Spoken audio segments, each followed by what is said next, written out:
or to block future calls, dial 1-866-2. Thank you for using Global Tel Link. Hello. Hello. Leiah. Hi. Hi, Leiah. Hi. How are you doing, Vito? All is well. All is well. Good to meet you. How you doing today? Good. Oh, pretty good. It's a little bit rainy and chilly here, but I'm warm and dry, so I'm good. How about yourself? All is well. Sun is shining up here a little bit, you know. Y'all good. Well, hey, at least one of us is getting it, huh? Yep. Good to meet you. Good to meet you. Well, welcome to my show. You know, my show is called Vibing with Don Vito. Right. What I do is I interview women that's presently incarcerated, such as yourself. This way you can tell your side of the story. Right. Appreciate that. No, it's the thing where, you know, the news and the people in society, stuff like that, they want to, even though, you know, crime may happen the way it happened, but you never get a chance to tell your side of the story. You know? Exactly. And I feel it's important that people get a chance to tell their side of the story. It's where people get a better idea of who you are as a person. Right. Yeah. Yes. And a lot of us, you know, have dreamed about doing just that, you know. So thank you for the opportunity. You're most welcome. So tell everybody your name and where you're from. Okay. My name is Leiah Helton, but I'm better known in this community and have been better known as Zane. And I was born in Catawba County, North Carolina. So that's where I'm from. Okay. So you have any siblings? I do. I have two sisters. Both of them are older. I'm the youngest one of three girls. So, yeah, very tight-knit family. Okay, that's cool. Do they come see you and stuff like that? Support you? They took my oldest sister. She is more involved in my life. My other sister, you know, she deals with, you know, her own demons, I guess you could call it, with addiction and you know, just things that she's dealing with. But my oldest sister, she has been my spiritual soul sister, my rock, my, you know, my gosh, she's just been by my side from day one. And it's been, you know, February will be 18 years that I've been down, and she's been there every day. Okay. So, yeah. So, she's awesome. How are your parents alive? My father is alive. He battles with schizophrenia, so he has been in an assisted living type situation for about 9 years now. So I don't really get to see him or talk to him as much as I'd like. My mom, she passed away in December of 2017. So she's been gone for about 4 years now. So, yeah. Okay. So how was life for you growing up as a little girl?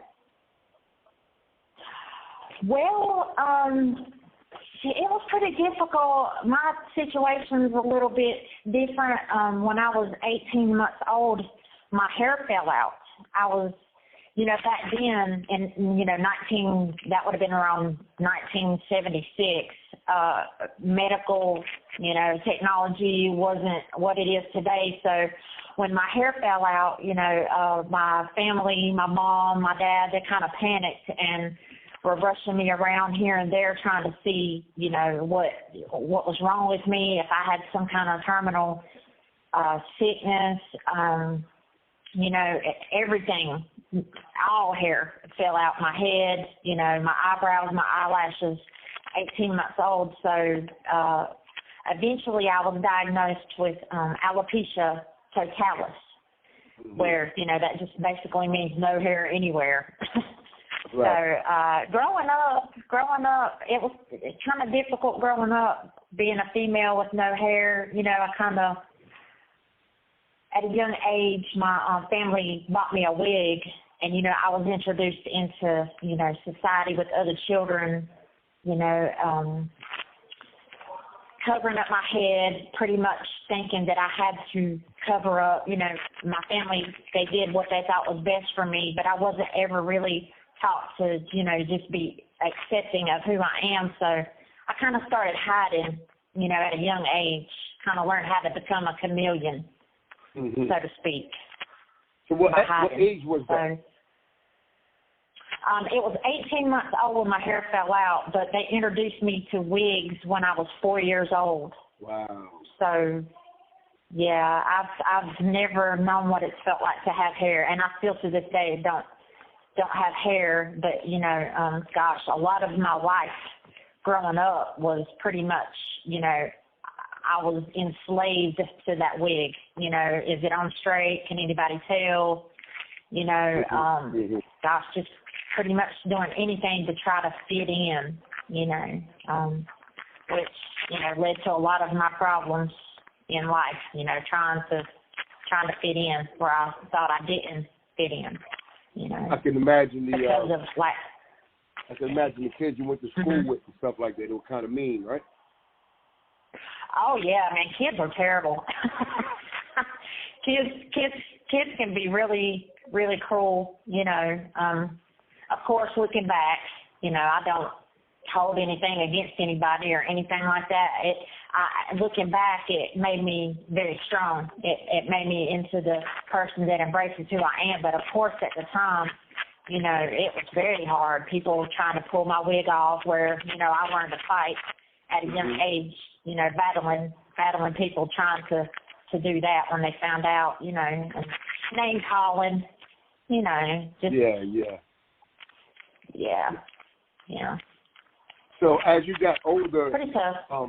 When did things start to take a turn? Well, like I said, I can remember, specifically the first time I tried a substance, to dull or to fit in. The substance was this liquid incense that you could buy in these head shops, and it was called Rush.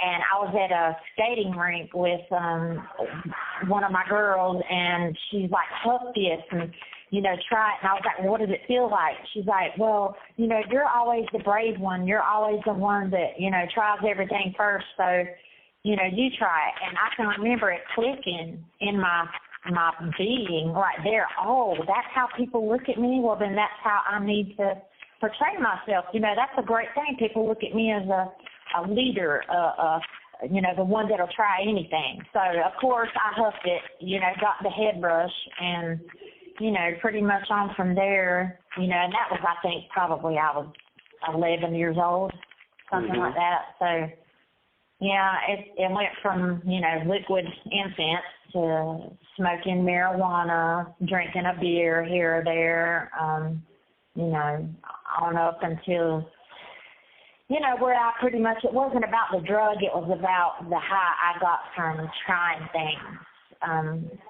before other people could. And that went with sex, losing my virginity first,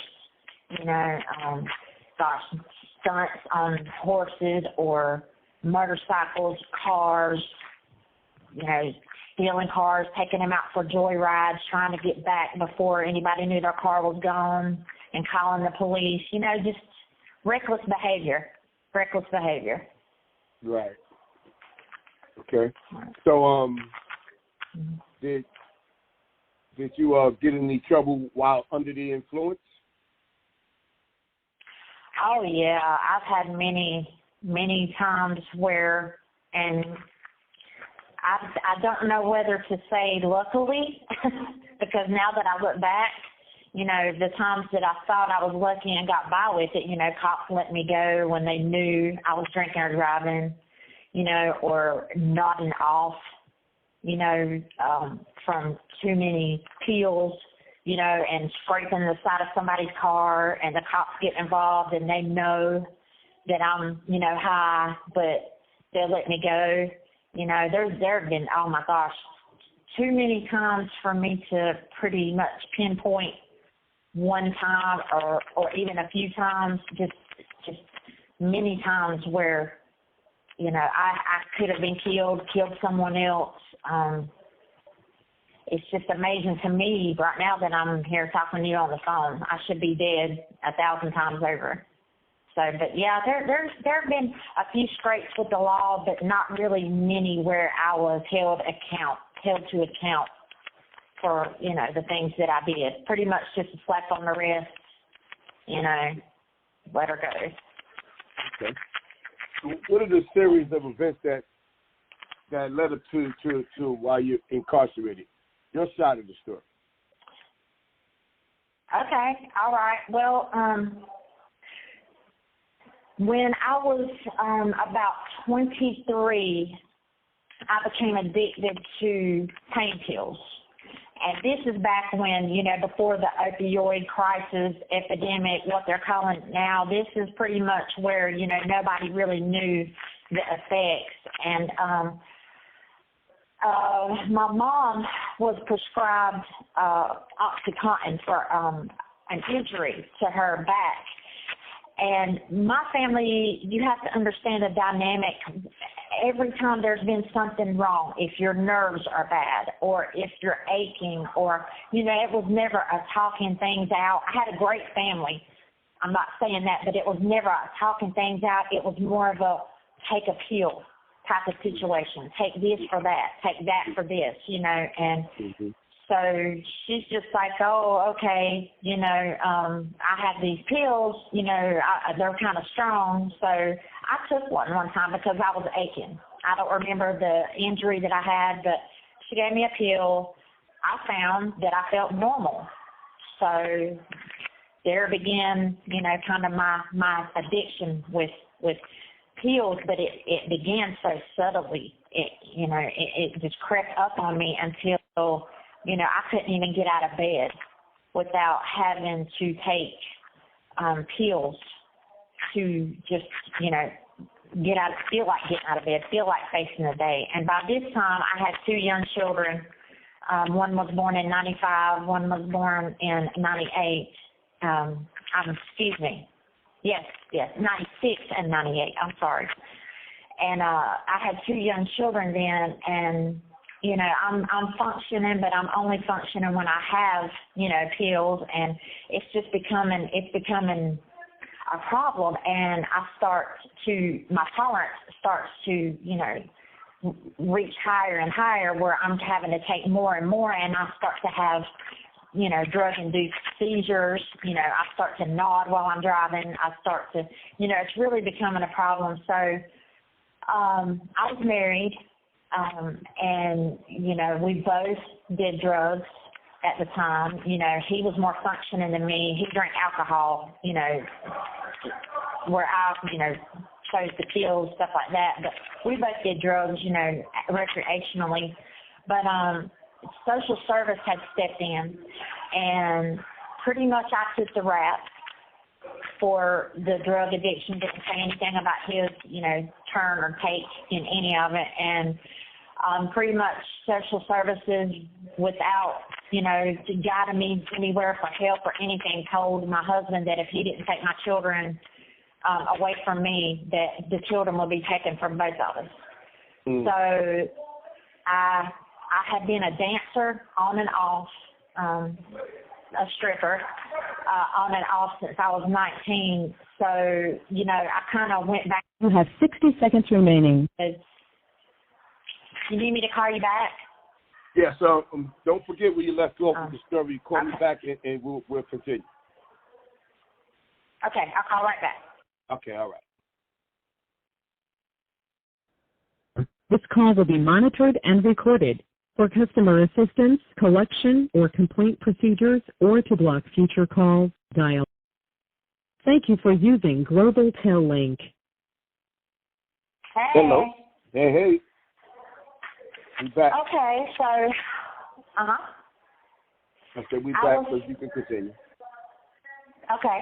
I was saying I had been a dancer, on and off since I was 19, waitressing, doing odd jobs. But when my children and I had to be separated, I just went back to dancing.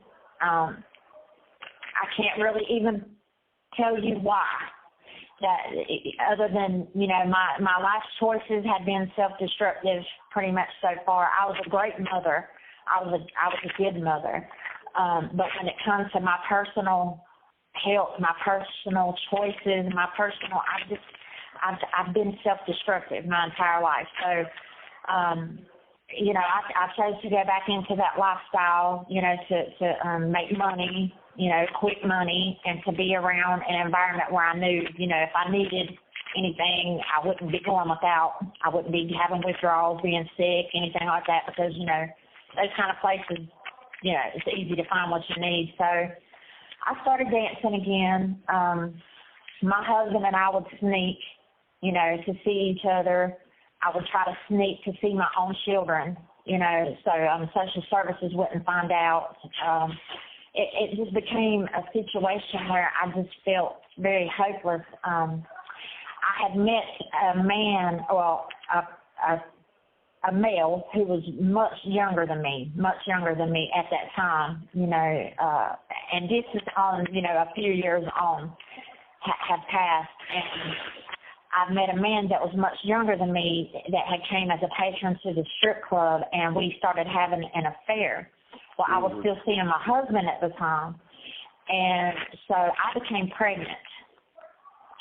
I did not know if it was the younger man, if the child was his, or if it was my husband. Now, women, contrary to what some people may think, I believe that women know who their baby daddy is.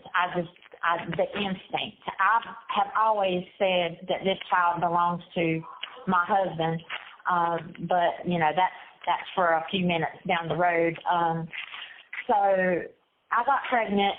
I went on methadone, so I would stop using the pills, the drugs, because I decided that for me personally, I could not have an abortion. So I decided, along with my husband, he said, hey, we're not in a place to have another kid. If you give this kid up, you and I can work this out. We'll get the kids back. He already had the children, but we can work to get you back in the situation. I'll help you, whatever. So I was like, okay, it was very hard for me, but I went through with it. 9 months went by. I had the child, and that was one of the most difficult situations in my life that I've ever faced, is to hear your child crying, and my mom is telling the nurses, please, take him out so she doesn't hear him. Please take him out. And I just, I hear him crying, and, I'm like, God, I want to keep him so bad. This is my child. But then remembering I had 2 other children, that didn't deserve this twist and turn of, life. And I wanted to do the right thing. Mm-hmm. And I knew I wasn't in a place in my life to where raising a kid was even an option, a child, an infant, So I gave the child up for adoption. And long story short, my husband had been deceptive towards me. He had been seeing somebody else, and it was never his plan for us to get back together. So after that, I just went into a spiral. That's the only way I can describe it, just falling down a hole, and the point of light was getting dimmer and dimmer and dimmer, and it went from being, an opioid addict to smoking crack to inviting people into my home that, at one point I had 10 people living with me. I had even moved my drug dealer in with me, so I wouldn't have to worry about, not finding a connection what I needed at 3, 4 o'clock in the morning. You know, there were months that went by that I couldn't tell you what happened. So leading up to the night of my crime, me and a brother and sister that were, I would never call them friends, they were acquaintances, they were people I got high with. We had been smoking crack for like 9 days straight. No break. I don't remember much of anything. I don't remember eating anything. I don't remember having anything of a normal life function in those days except smoking, drinking, and just a cloud of fog. And I had an idea to rob someone because we ran out of money. And this someone that I had the idea to rob was someone that I am ashamed to say I had robbed before. So I knew he kept money in a burlap sack on his person, and I knew where he lived because I had robbed him before. The plan was for me and these 2 others to go to his camper to get inside of the camper with him. The man was supposed to hold the other man, the victim, while his sister and I rummaged through his camper to find the money, you know, the burlap sack of money and any other money he may have had, and, you know, tie him up and leave. I have never been violent with anybody, you know, other than fighting or anything, but never to the point. Murder has never entered my mind. With anybody, especially, you know, somebody that, you know, I'm robbing. I'm not, you know, I always say that I am guilty of, you know, a lot of things, but murder never even has crossed my mind. So anyway, we get to the camper, which we shouldn't even have found, you know, in our drug-induced, you know, fog, but we had 2 people drive us. They let us out. They drove around until, you know, they were told when they saw us on the road to, you know, pick us up. But we went to the door. I knocked and said that I had ran out of gas. Could he open the door and help me? I had a disguise on. I had a different wig. I had glasses on that I didn't even wear, prescription glasses at the time. I had contacts. You know, I went disguised. And so when he opened the door, we walked in. He invited us in. We walked in, and when we stood in front of him, I believe that he knew that, you know, it was a ploy to get in. And the last thing that I remember was he reached for his Bible. And when he did that, my co-defendant, who was just supposed to subdue him and hold him, dropped an axe handle that he had been hiding out from underneath his sleeve of his sweatshirt, and he dropped it on the ground, and he attacked the man. He started beating the man in the face, and this is a guy that they call Diesel, if that tells you any kind of, you know, anything about the guy. He's just massively bulky, and I didn't know him that well, you know, but he just proceeds to beat the man in the face. So it's not going as planned, and I start to panic. And his sister, my co-defendant's sister, she starts rummaging through everything. I'm just kind of standing there at first, like shaking. I'm like, okay, oh God, what? So I start yelling, where is the money? Where is the money? Just tell me where the money is. And my co-defendant, the male co-defendant, is just steady pounding this guy, you know, and this man, I'm not proud to say, was an elderly man, and he's not speaking or saying anything. So I grab the axe handle, and I do hit him on the knee. And all I can think is, if I can't get him to talk, this is going to go down really bad. So I'm like, where is the money? Where is the money? So I start, you know, trying to go through his clothes, trying to, you know, do anything. I'm panicking at this point. Well, the male's sister, she finds the money and she screams jackpot. and she takes off with the money out the door. So I know automatically, I know this girl. I know what she's going to do. She's going to be going through the money, hiding some money from us. So I follow her out of the door.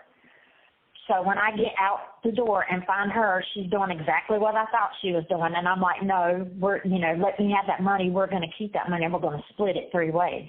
So I turn around to go back to the door of the camper. And when I go the 2 steps up the camper to enter the door, the male, my co-defendant, meets me at the door.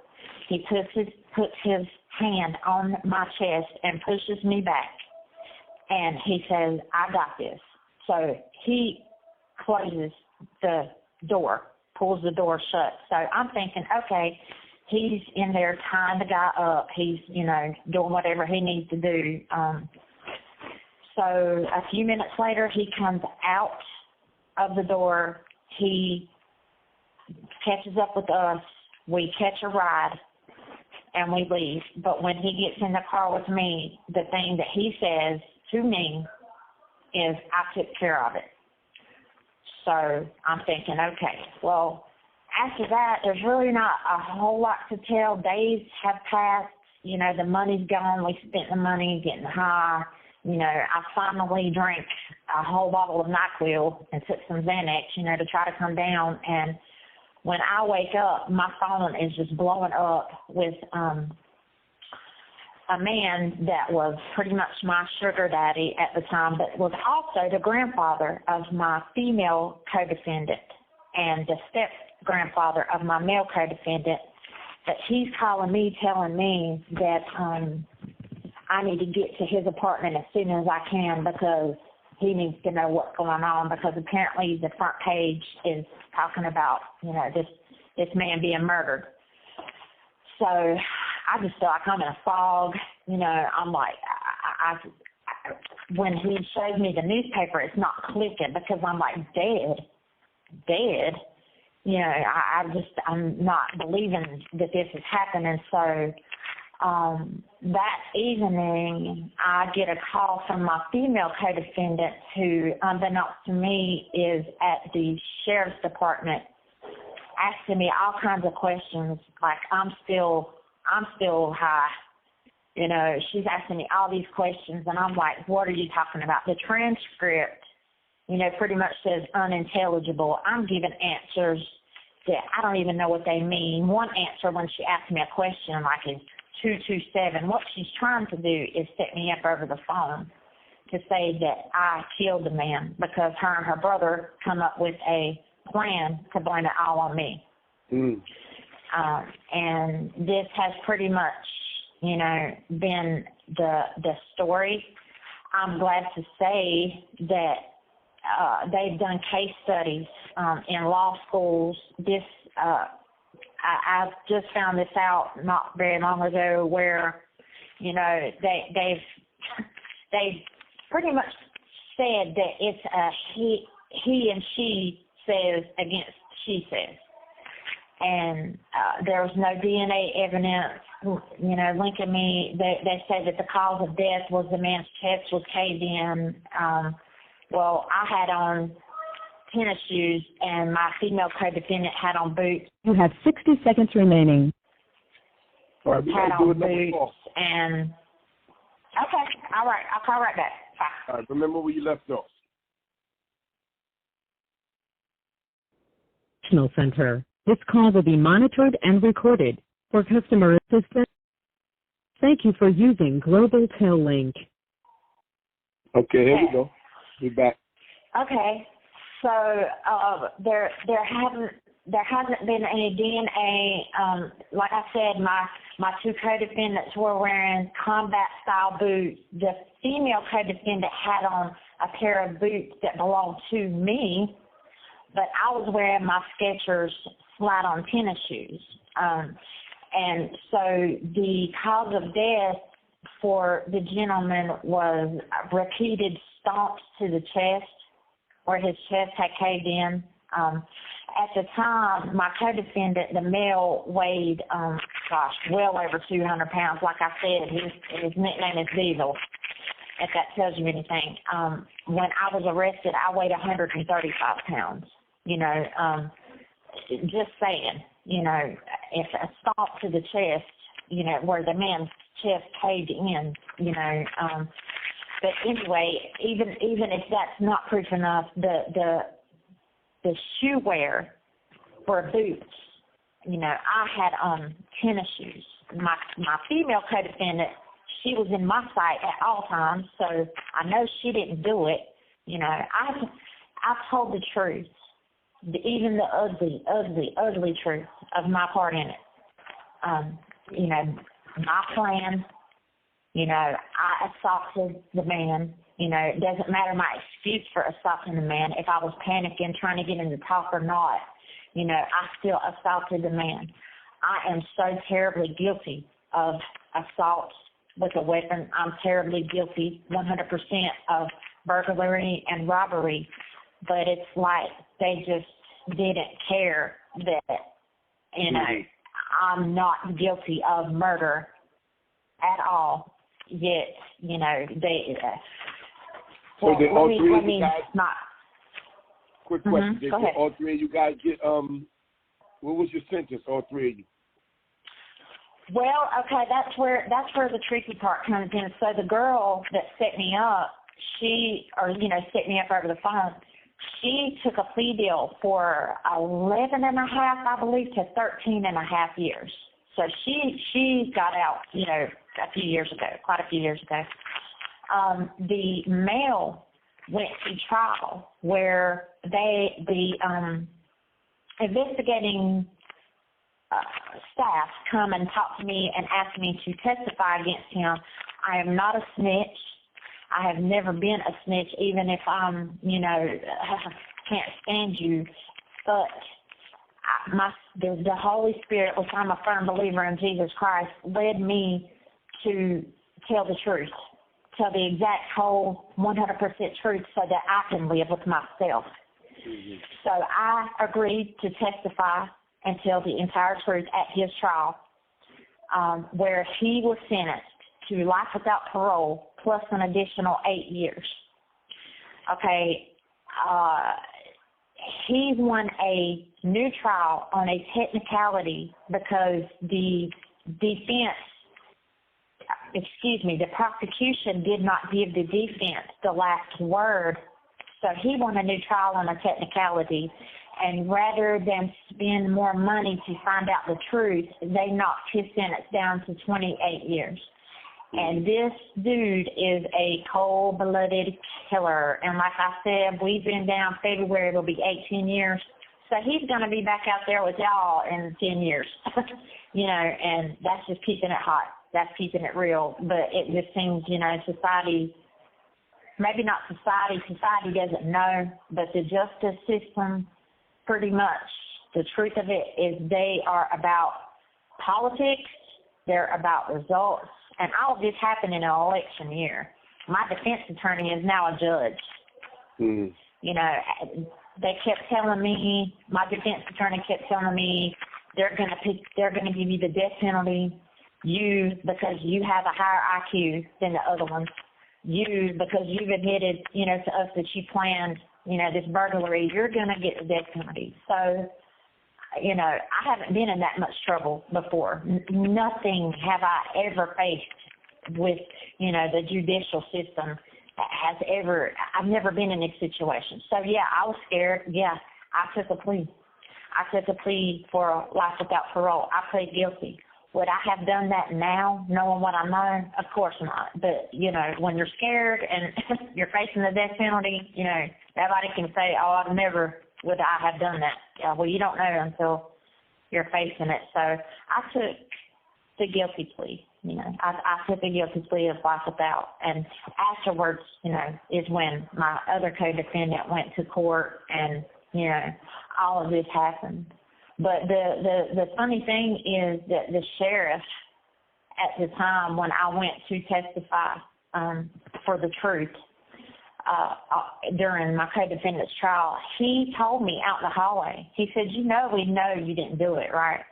He said, we know you didn't kill him. And I'm just looking at him like,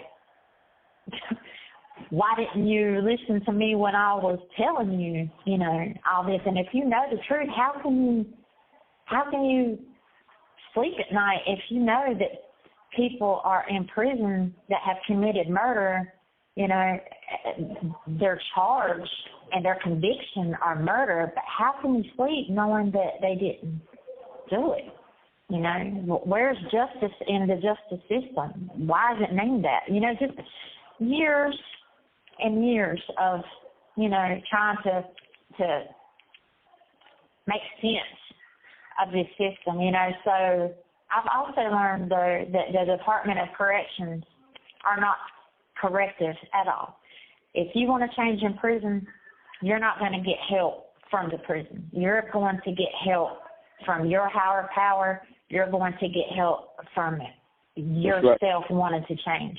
You've got to choose to change. You can never depend on somebody else to do that change for you. And I have to say that if this had not happened, I would probably be dead. I would probably have hurt somebody, even unintentionally. I probably would have caused the death maybe of my children while driving, while intoxicated or impaired, or who knows what. But my life has just totally changed for the better in the past 18 years. So I can't even be angry. I can't even be upset, you know. Mhm. I can't. But I want my story, you know, I want my side of the story told. So. And I appreciate you for being open and being honest and telling your side of the story. Because, like I said, a lot of people are incarcerated, and their charges are too steep for the crime that they did, and they're also incarcerated for things they didn't do. But once the justice system gets someone in there, they don't care no more. Right. Oh, they get somebody that's taking that charge. They don't care if it's the right person or the wrong person most of the time. Right. So as a society, for us to change, something has to shift. When do we start caring that people are sitting in here, you know, with too much time? When do we start caring that, you know, people are in prison who are innocent, you know, of the charges that they are charged with? But also there are people in here who are totally innocent, innocent. You know, as a society, how can we be politically correct when we're sweeping all of this under the rug? That's an oxymoron. That's an oxymoronic way to live. Mhm. You're absolutely correct. So, let me ask you a question real quick. I know we're running out of time. Was this Debo guy, was he a black guy? No, he's a white guy. Both of my co-defendants are white. Yeah. We're all white. And I didn't hear it. No. We haven't communicated at all. When my female co-defendant, when she got out, the last I've heard of her, you know, is she continues to, you know, be into drugs. She continues to get into trouble, you know, and from what I've, you know, been able to look up about my male co-defendant, he's continuing his, you know, his rage and his, you know, ways where he is. So, you know, I don't communicate with him, not to say that, you know, I'm not trying to put myself up on a pedestal or anything like that, but I've just chosen a different life for myself, even in here. Right. So, and you're a Christian woman, aren't correct? I am. Well, one thing I can tell you for sure, God loves you. No matter what you do in life, God loves you. As long as you pray and you stay connected to God, you're going to be fine. Trust me. Yes. You might not have your freedom, but you have God, and God is everything. Right. Yes, He is. It amazes me. I try to tell people if they could just see where He's brought me from, if they knew me then and know me now. He saved my life. He saved my soul. He's restored everything. And He's given me gifts, talents, skills, abilities, opportunities, open doors that I never could have imagined for myself. He's given me life in prison, and I have life in prison. So I'm thankful for that. Right there. That's a testimony right there. Yes. Yes. So yes. I want to thank you for giving me this phone call and sharing your story with me. I would like for you to call me next week, like Tuesday, if you can. And I'll give you the details. Tuesday? Yes, Tuesday. Okay. And I'll give you the details on where I'm gonna have your story at. Thank you. My family and everyone are. Yes. Mhm. You can tell people where to hear your story and hear what you have to say about what really happened. Thank you. And I'm having my family kind of, get the word out about you because I'm so appreciative to you for being obedient in your calling. Thank you so much because I've never seen anybody like this trying to get the word out, trying to tell our stories. I just thank you, Don Vito. I just thank you. You're so welcome. Much. I thank you. You're very welcome. And anytime you need somebody to talk to, or you're going through something like that, you have my number. You can always give me a call. Wow, thank you so much. Thank you You're so welcome. much. You're very God welcome. bless you. God Call me bless on you. Tuesday, and I'll give you the details on your interview. Is there a certain time? Hey, call me about 4 p.m. is fine. Okay, 4 p.m. I got you. Okay, thank you. You have a great day, and thank you for sharing your story, and I'll talk to you on Tuesday. All right, thanks. And you too. Bye-bye. You're welcome. Okay, bye-bye.